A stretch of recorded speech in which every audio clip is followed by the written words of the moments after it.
And we are here with Dr. David Jett. He's the program director at the NIH. Thanks for joining us. Thank you. What did you win?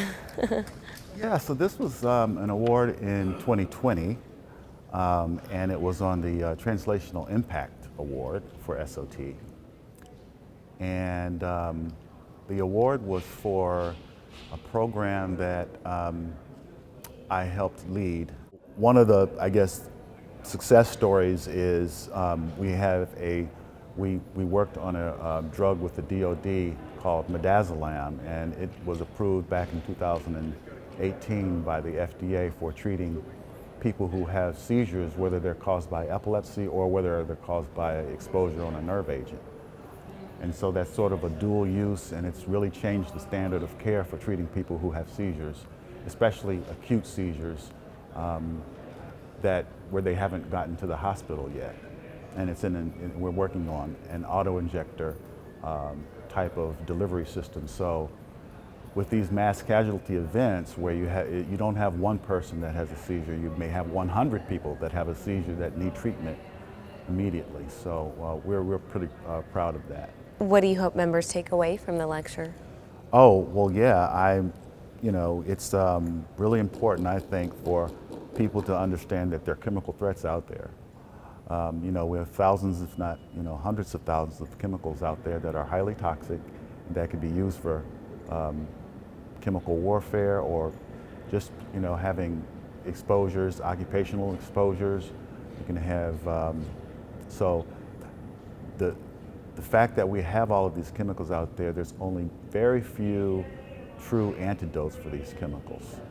And so the real thrust here is to try to increase the number of antidotes that we have so that we're prepared for these exposures. We're trying to get more and more people engaged in this research, especially people who have the requisite expertise for understanding how these chemical threats work. We have people who study epilepsy. We have people who study ocular, study the eye and how potential therapeutic targets that could be used for addressing, and so forth and so on, pulmonary issues with the lung. And I think that since we started, have a lot of those folks engaged. Do you have any more new programs you're developing at the NIH? Yeah, so I'm actually leading a second new program at NINDS, or National Institute of Neurological and Strokes, working with a lot of the other institutes and centers like National Institute of Environmental Health Sciences, on a new launch of a new office at NINDS that has at least one focus on what we're calling the exposome, the neural exposome. And basically, when you think about it, human genetics and the advances we've made in human genetics is just truly remarkable. But the fact of the matter is that the majority of health risk factors can't be explained by genetics alone.